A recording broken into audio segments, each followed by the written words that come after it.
Do you think we are free as Africans? Not really. We have the unfinished business of decolonizing economic structures. Yes, we have our own territory and our flag and our national anthem and football teams and all of that, but that's one particular aspect of sovereignty.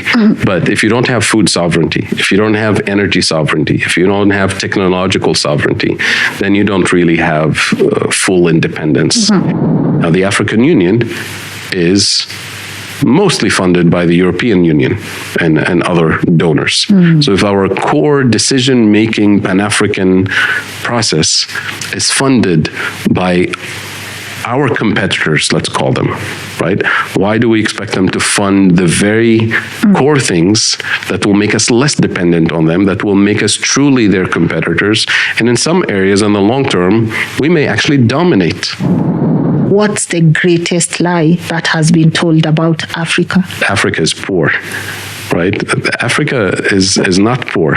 If Africa was poor, we would never have been colonized. Nobody would ever, set foot here to extract anything. Africa is extremely rich. That's precisely why colonial forces have never left economically. Africa with 1.2 billion people, now 1.2, maybe more people there. In a matter of one generation, it will double. Are we preparing for change, for finding a better environment and making our contribution so that future generations will not suffer like what our forefathers have seen? Definitely, we'll have to find solutions for this problem. That's where you have to go into working out the details of the objectives. What are the goals and objectives economically, in a number of sectors, a number of industries?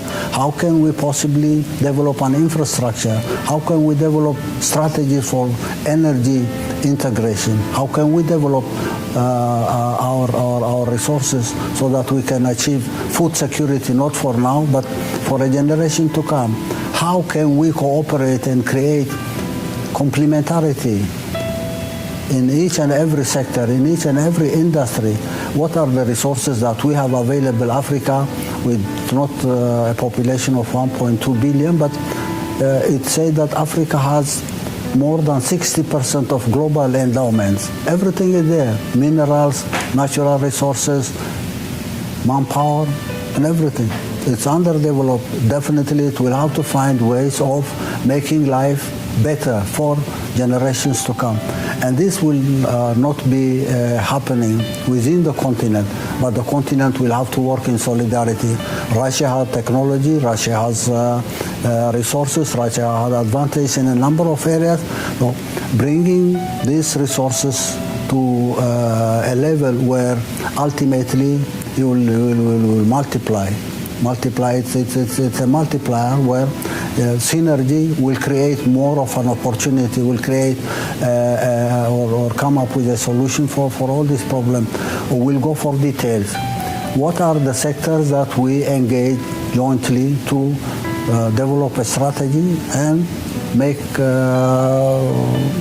reliable plans by mobilizing available resources? The resources are there. We need to only create the architecture for integration and complementarity within sub-regions at the continental level, within Africa at a continent, among Asia, Africa, Latin America, Europe, and Americas.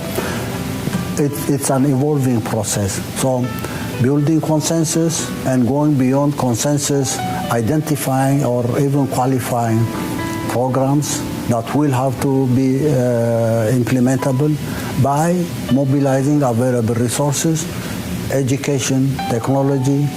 All sorts of resources are being mobilized. And my name is Fadel Kaboub. I'm a Tunisian economist based here in Nairobi over the last year and a half as a senior advisor with PowerShift Africa, which is a climate and development think and do tank based here in Nairobi, but we do work across the African continent. I'm also an associate professor of economics at Denison University in the United States, and I serve as a member of the Independent Expert Group on Just Transition and Development, which is a group of experts that was convened by Dr. Yuba Sukona from Mali, who at the time time was the vice chair, one of the vice chairs of the IPCC, and he convened us to work on a report that we released last year that made a lot of noise across the African continent and the global South. The report is called Just Transition, which is designed to produce an African long-term strategic comprehensive vision that will simultaneously address issues of climate, energy, and development needs from a Pan-African perspective. From a Pan-African perspective. Yes. African solutions for Africans and by Africans. Exactly. I love that. But just like Kenya, Tunisia, you get to have this Independence Day, right? And you get to celebrate the day that you achieved this mega freedom. But I have to start by asking, are we really free?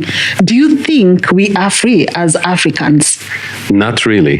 We have the unfinished business of decolonizing economic structures. Yes, we have our own territory and our flag and our national anthem and football teams and all of that, but that's one particular aspect of sovereignty.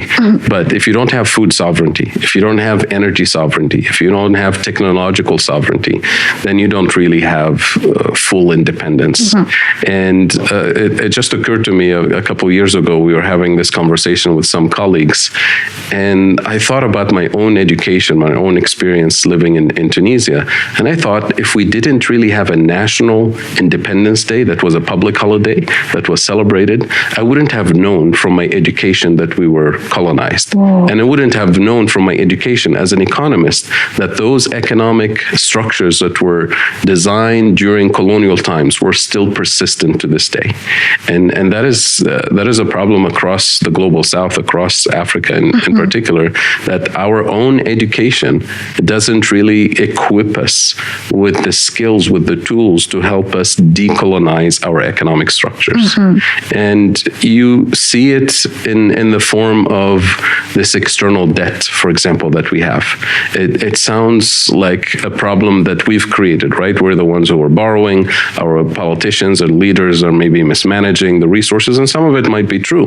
But then deeper under the surface, you realize that there are colonial structures that were imposed on us that actually reproduce the debt trap.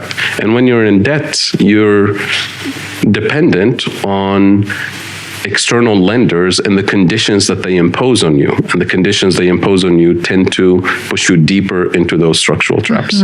So, for example, if you think of the colonial economic design that was imposed on us, it was designed to do three things. Number one, we're supposed to be the place for cheap raw materials for colonial powers, for the industrialized world. We still play that role today. Number two, we're supposed to be the consumers of technology and industrial output from the global north. We still play that role today. And number three, and most importantly, we were supposed to be the place where obsolete technologies, assembly line manufacturing that they no longer need, is outsourced to us under the label of development, job creation, cooperation. But effectively what it does is that it locks us at the bottom of the global value chain, at the bottom of the hierarchy. And we still play that role today. So of course, these are colonial structures that persist, but we have to remember that colonialism was not designed for development. It was not designed for justice. It was not designed for democracy. It was not designed to produce systems that respect human rights. Colonialism was a system that was violent, abusive, extractive, hierarchical, non-democratic. So why do we today expect the same architecture that was not designed for justice or development? Why do we expect it to produce democracy or justice or development? It cannot. And that's why we always say in the context of climate discussions, we say we can't decarbonize a system that hasn't been structurally and economically decolonized yet. Similarly, we can say we can democratize a system that hasn't been structurally and economically decolonized yet. Because you can have the most, progressive constitution, the most transparent elected officials, the most, transparent elections and everything. And then you elect your cabinet. Now they're in office and they're sitting and they're supposed to deliver the mandate that their people have asked them to deliver. And they realize that they can't because the number one priority on their budget is to pay interest on the debt.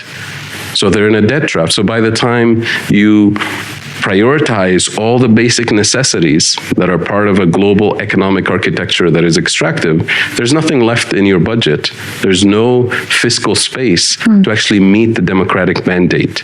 So you have two choices.